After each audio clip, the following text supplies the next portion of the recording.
नमस्कार, मैं हूं श्वेता झा और आप देख रहे हैं आज तक। नए गठबंधन के साथ सरकार बनाने के बाद आज सुबह 11 बजे नीतीश कुमार विधानसभा में बहुमत साबित करेंगे। बिहार में बहुमत हासिल करने के लिए 122 विधायकों की जरूरत है, जबकि नीतीश खेमा 132 विधायकों के समर्थन का दावा कर रहा है। उधर आरजेडी ने सीक्रेट बैलेट से वोटिंग की मांग कर क्रॉस वोटिंग की अटकलों को बढ़ा दिया है।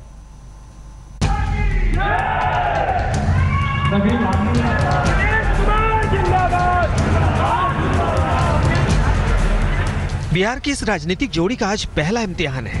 20 महीने सत्ता संभालने के बाद बुधवार की शाम एक झटके में नीतीश ने आरजेडी का साथ छोड़कर बीजेपी के साथ दोस्ती गांठ ली। आनन फानन में कल सुबह 10 बजे शपथ भी हो गया। आज सुबह 11 बजे विधानसभा में बहुमत का परीक्षण होना है। नीतीश के साथ बीजेपी भी आश्वस्त है कि फ्लोर टेस्ट की अहमियत औपचारिकता से ज्यादा कुछ और नहीं है, क्योंकि गठबंधन को 132 विधायकों का समर्थन हासिल है। नीतीश ने राज्यपाल को जिन 132 विधायकों की सूची सौंपी है, उसके मुताबिक नीतीश को जेडीयू के 71 विधायक, बीजेपी के 53, आरएलएसपी के 2, एलजेपी के 2, एचएएम के 1 और 3 निर्दलीय विधायकों का समर्थन हासिल है। वहीं लालू यादव की पार्टी आरजेडी के पास 110 विधायक हैं। इनमें आरजेडी के 80, कांग्रेस के 27 और सीपीआई-एमएल के 3 विधायक शामिल हैं। बहुमत के इन आंकड़ों से साफ है कि साथी बदलने के बावजूद नीतीश को बहुमत साबित करने में कोई दिक्कत नहीं आएगी। सवाल उठता है कि जब आंकड़ा शीशे की तरह साफ है, तो फिर आरजेडी किस आधार पर राज्यपाल से सरकार बनाने का न्योता मांग रही थी। रांची से लालू के लौटने के बाद पटना में आरजेडी विधानमंडल की बैठक में इस मुद्दे पर देर रात तक चर्चा हुई और फिर तय किया गया कि आरजेडी कल विधानसभा में अविश्वास प्रस्ताव लाएगा। स्पीकर से गोपनीय मतदान की मांग भी आरजेडी करेगी।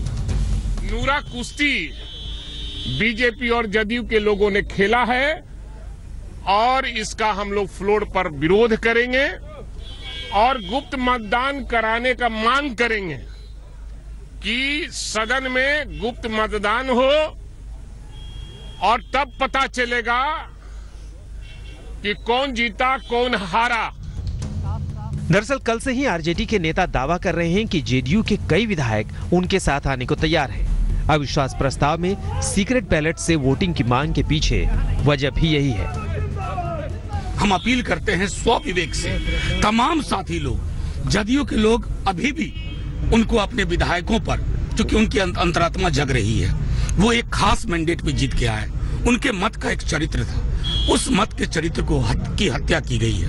वो बहुत असहज है। वो तमाम लोग, उनसे अपील की हमारे राष्ट्रीय अध्यक्ष ने कि पूरी मुस्तैदी से बिहार की जनता देख रही है। जिन चूल्हों, घर में कई घरों में चूल्हों नहीं जले हैं, दलित, महादलित, पिछड़े, अत्यंत पिछड़े, अकलियत और प्रगतिशील समाज, वो सब आहत और चोटिल महसूस कर रहे हैं। एक तरफ नीतीश और बीजेपी की आक्रामक रणनीति और दूसरी तरफ आरजेडी का पीड़ित कार्ड। दोस्ती में ठगे जाने की दुहाई देकर लालू की पार्टी चाहती है कि जेडीयू विधायक अंतरात्मा की आवाज पर विश्वास मत के खिलाफ वोट दें। बड़ा सवाल यह है कि सियासत में अंतरात्मा नाम की कोई चीज बची है क्या? रोहित सिंह के साथ सुजीत झा, पटना, आज तक। नीतीश ने आरजेडी की लालटेन छोड़कर बीजेपी का कमल थामा तो उनकी पार्टी के भीतर ही सुगबुगाहट शुरू हो गई। राज्यसभा सांसद अली अनवर ने इसे राष्ट्रीय दुर्घटना बताया तो शरद यादव भी नाराज नजर आए। बड़ा सवाल ये कि क्या शरद की नाराजगी से जेडीयू में कोई टूट मचेगी?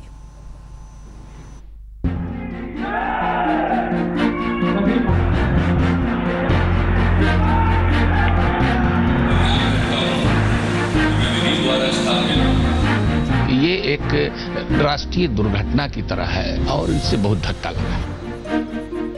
बुधवार शाम से आधी रात तक चले नाटकीय घटनाक्रम के नतीजे के बाद सुबह जब जेडीयू सांसद अली अनवर की नाराजगी की खबर मीडिया में आई तो ऐसा लगा कि जेडीयू में सब कुछ ठीक नहीं है।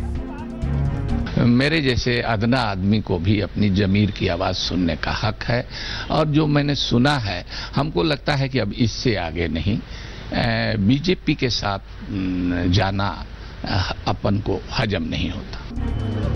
अली अनवर मीडिया में खुलकर ना सही नीतीश के फैसले पर सधे अंदाज में नाराजगी जता रहे थे, लेकिन जेडीयू के सबसे सीनियर नेता शरद यादव का कहीं कोई पता नहीं था। 2 साल पहले बीजेपी और जेडीयू में तलाक का ऐलान करते वक्त नीतीश के साथ प्रेस कॉन्फ्रेंस में मौजूद रहने वाले शरद फिर से गठबंधन बनने के मौके पर कहीं सीन में नहीं थे। पता चला कि नीतीश के फैसले से शरद यादव नाखुश हैं। It was very shocking. We never expected it from Nitish Kumar.